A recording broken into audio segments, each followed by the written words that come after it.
distance. Cooper moves back.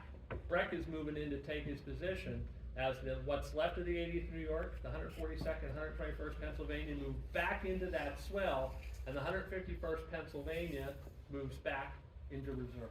So as if there's not enough confusion, let me put this in here. Reynolds, first day of the Battle of Gettysburg, not Gilbert Reynolds, the artillery guy, that's who we're talking about. Obviously, you think of John Reynolds Right. and his command. That's two different Reynolds. Okay, hang on. So now they're back in the swell. And look, Rick, where are we looking? I'm standing up on Reynolds Avenue looking down into the swale, trying to give you perspective. That's not a monument, it's just like a part of an old pumping station.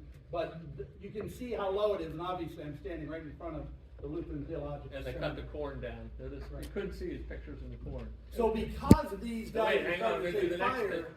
they're looking to go back and get the hell out of the way, and so they go back where they started. And now, I'm standing down in the swale, and that's my car. If you've never gone down into that swale, it doesn't look that deep until you're down in there. And then you can see, I mean, it's pretty deep. Every year before this past year, Remembrance Day, we walked from the seminary down to the parking lot, down through that swale, across that little creek, and then up this field until this past November. Every year. It's like everything, if you gotta stand on the ground to really appreciate what happened.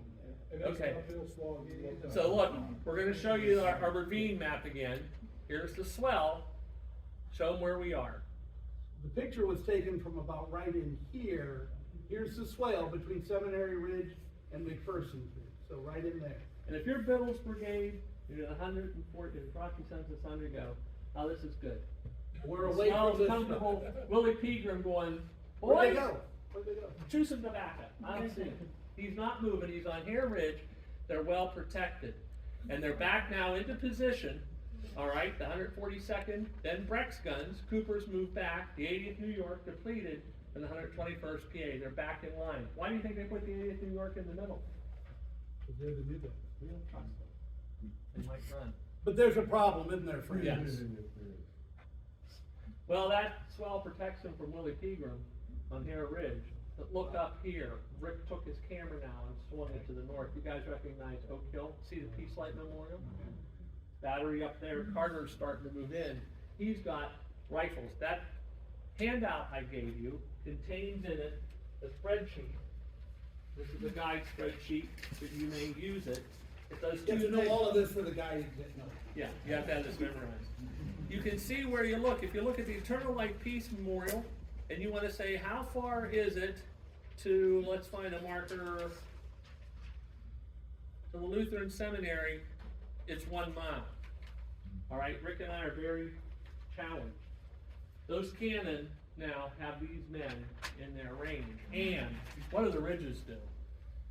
Looks like a bowling alley, doesn't it? Yeah. It's narrow here, but then it opens up. They're back in the swale here, and now all of a sudden, they got a problem on their right. It's like a Deadly Three Stooges movie. All right. Where are they coming from? Now the men up on Oak Hill can see them. Pegram can't see them, but Carter can. And his guns are just at the end of their range. But that doesn't stop them. What are the Frosty Sons of Thunder going to do? Well, they're not gonna stand there and get whacked at from the right, so they're gonna go and try to find another safe place. They're gonna reorient themselves 90 degrees so that they're looking up at Oak Hill, because that's where the fire is coming from. So they leave the swale and move back down towards the Fairfield Road. And if you look at the distance from the Peace Light to the Fairfield Road is 1.59 miles. It's just out of the range of those The guns. range of a rifle gun is 1.5 to 2 miles. Now, So they're in range. the other thing that was pointed out to me by Phil Lano, Breck's guns that were in position right here, Breck gets into position and said, I put my guns into position, and within 2 shots, we were getting extreme fire from the north, from Oak Hill. Breck says, thank you very much. I'm out of here. He's gonna move back. So now the Frosty Sons of Thunder have gyrated back. Scott, did you have a question? No, I'm trying to, in my mind, Yeah. Is that about where the YMCA is? The YMCA is It's further west. Further than west. that. Yeah. But what we're trying, this part of the field doesn't get done, that's what Phil Lano said, keep going guys till we get it. So now they're back along this ridge, they're just out of range of Oak Hill, and they're saying, okay, we're in the swell, we're protected from the pink, from Pegram on the pink line on Hare Ridge, we're just out of the range of Carter guns on Oak Hill, we're pretty safe. And then, 2 p.m. comes. Go Yeah, ahead. then there's a problem.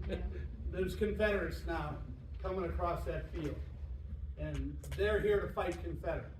And they can't stay down here, they gotta move up here, and this is when the proverbial shit hits the fan. So they're gonna gyrate from the Fairfield Road back into position without cannon support. This is where Phil's map starts to pick it up. Start to pick it back up. That's where everything that happened here on this field doesn't, and explains why the cannon are moving, explains why they're moving. This is probably the first example of a World War II tank battle on a very small stage, where you have soldiers responding and reacting. The Confederates just stay on a hill, the Union Army's going, holy crap, we're getting fire from here. Civil War battle in heavy smoke is a game of feel and find, respond and react. And what you're seeing is this responding and reacting. Why nobody does this is because to dig and ferret all this out is terrible to do. 151st Pennsylvania comes in, you see the units moving back and forth. Go back one slide, Randy. This one? Yeah, and if you read the accounts, the men in this brigade comment as to how far outflanked they were to the left by the North Carolina troops. One man uses the figure of a half a mile, but this whole gap is full of Confederates, and this line ends here. And so this is where the fighting occurs, up where the monuments are. But everything we've talked about transpired before that. So let me ask you as reenactors, how long does it take to change front when you're marching? How long does it take to do this? Is that a left wheel? I don't know. I'd like to get 1,000 men to do this for me. That's not an easy thing to do. I would think, is it? No, they would've moved forward in the front, and then they would've left wheeled in the line. Did the line. And it would've been a mess, it would've been a snake. So, It looks like it's flat on the Especially map. when you're being shot So at. Scott, I'm just gonna ask you, is their training when they were in reserve allow them to pull this off? I do a lot of leadership stuff. That to me, under fire, don't forget, there's North Carolina men with rifles, but they're moving back into range of Carter's men up on Oak Hill. So tell me how you get that done, So they're getting fire from both ends. They're getting fire from Oak Hill and north and west. you know, So when you guys do this and reenact, that's part of the thing that drives Rick and I crazy. How do you do that under fire? How do you practice that under fire? And let's be honest, what's the weather like? Hot. It's hot on July 1st, it will be really hot on July 3rd, it's damn hot as the weather progresses. The smoke is hanging, it's gonna lay in this swell. How do you do all of these gyrations? When you stand at your monument next year, you need to be moving that monument all over the place. We're gonna hear about it, right? We're gonna hear about his speech, and that's what he says. And when you read about other units, the 20th New York, they'll say, this is one of the many positions we were in. They describe many positions. So you now have firsthand knowledge of these maps. And this is, of course, where the close combat occurs. If we go ahead, Colonel Cummins is shot off his horse. Well, his horse is shot. I don't know that he was shot off of it. Then he's badly wounded. He's borne back towards the Lutheran Seminary. And as this unit knows, he dies at the Lutheran Theological Seminary. Interesting, here's his headstone in Somerset. Anybody see anything unusual about that? What's his date of Well, death? it says he died July 1st, but he actually died July. He died 3rd. early on July 2nd, that's correct, yeah. Now, was that moved from the swale and back up, is that what's called the counter charge? Cummins counter charge? The counter charges? Yes, up out of the swale to engage those North Carolina, regiments, yeah. Yeah. Chapman Biddle is also, Yeah, yes, I knew that.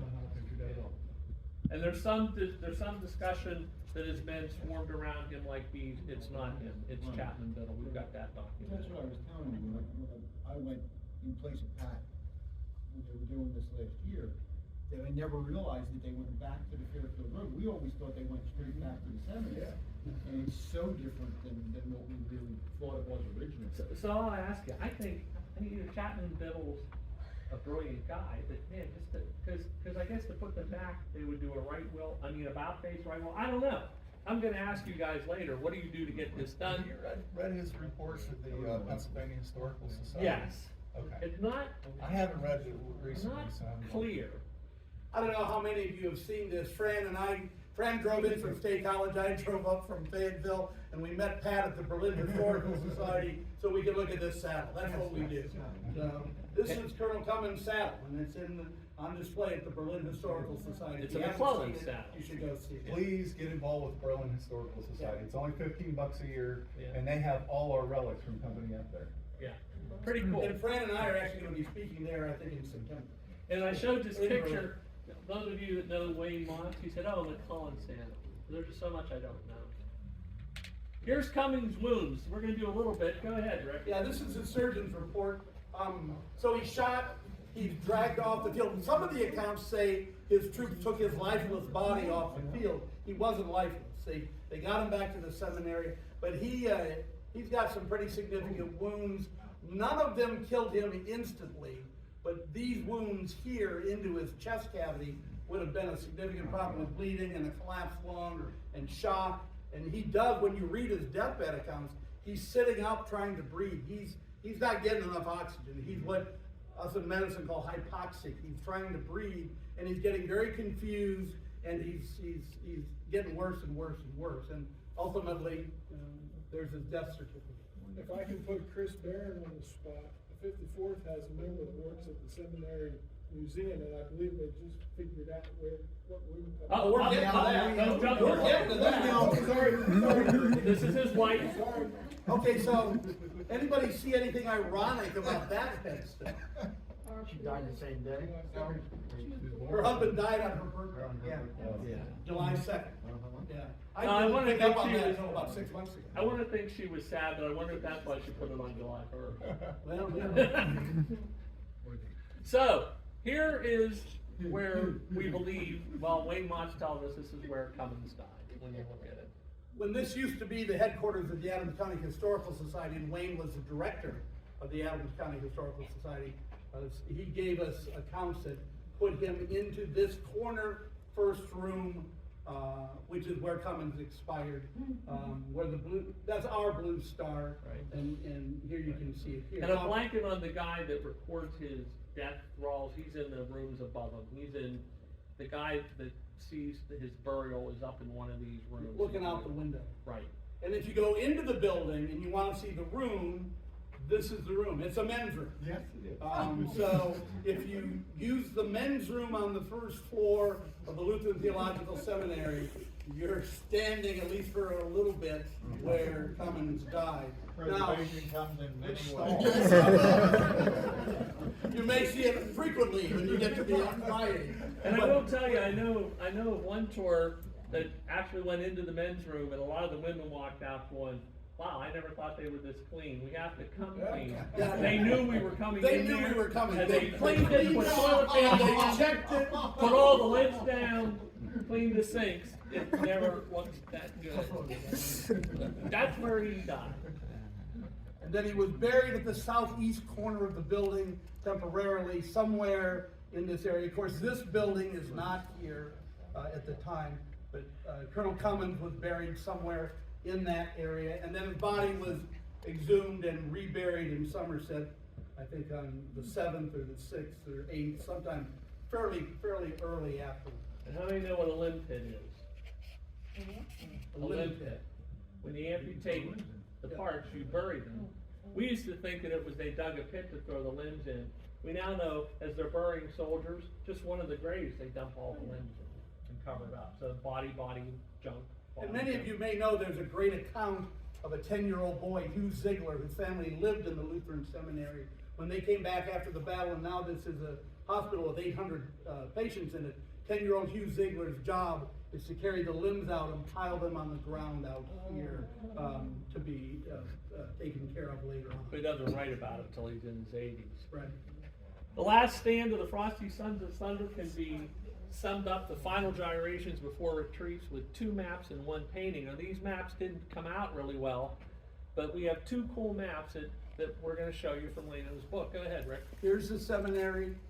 The 142nd is somewhere right around the edge of this breastwork.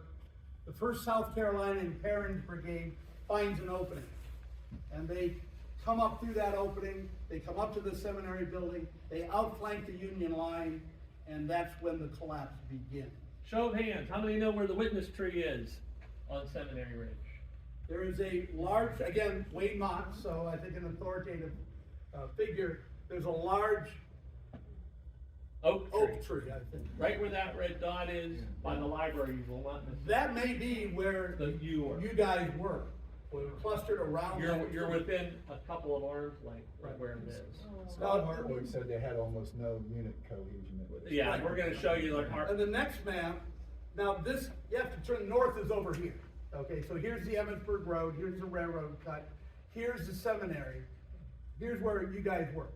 And that large witness tree is literally right about there, just south of the seminary and a little bit forward.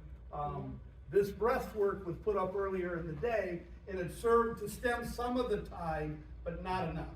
so Pat, you're right. First of all, let me just reorient you guys.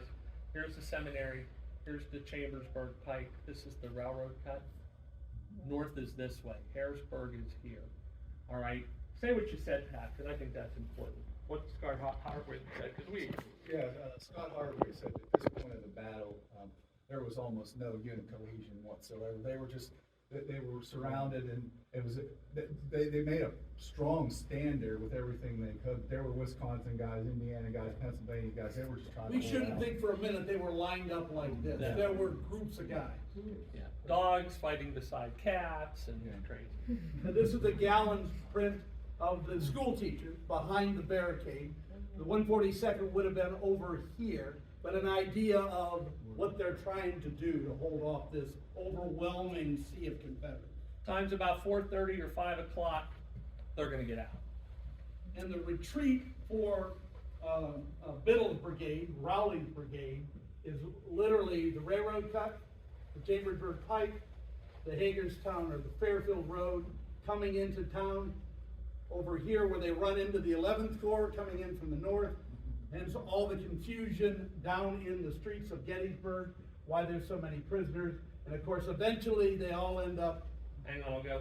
I just want to point out, this is after the fact that Alexander Biddle said this position's untenable. I think on that day, that's not what he said. Get the hell out of here. As they retreat onto Cemetery Hill, which is their final position, they gather up on this hill.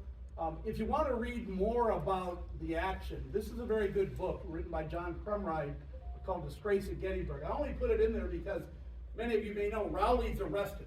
He's arrested by a lieutenant, Clayton Rogers. Clayton Rogers is from Mount Pleasant, Pennsylvania, so another local connection to our group. Then real quickly here to end it, the second and the third are not as intense as the first is for the Frosty Sons. They're located now on July 2nd, kind of between Cemetery Hill and Cemetery Ridge, where the law enforcement house across from the Widow Leicester house is on the Tawnytown Road in that area. And then on the third, they're moved down Cemetery Ridge, again, alongside the 121st. As Pat said, they often work together. They don't have a second monument, the 121st does, but here's where the Frosty Sons of Thunder are located on Cemetery Ridge. They did feel the effects of the bombardment before Pickett's charge. Just one more big change. Newton has replaced the whole. Right, yeah, y'all Good luck remember, untangling Dolan gets this. thrown under the bus by Howard. Yeah. So Newton takes over. Scott summarized this, He says to the that. way that the command devolved over time, and we're gonna hear about this. So if we go to our last slide, this is a great quote, and it's from the Savior of the United States of America, Joshua Lawrence Chamberlain. You know, he fought on But a all hill. kidding aside, this is a grand review in May after the war is over, and Chamberlain sees the Frosty Sons of Thunder coming down the Pennsylvania Avenue, and he stands up and he salutes. I give them salutation before the face of the reviewing officer, the president himself asking no permission, no forgiveness, as he salutes the last of the old First Corps. What a great unit that you guys represent, and thank you for allowing. So that's the gyrations of the Frosty Sons. Y'all were busy.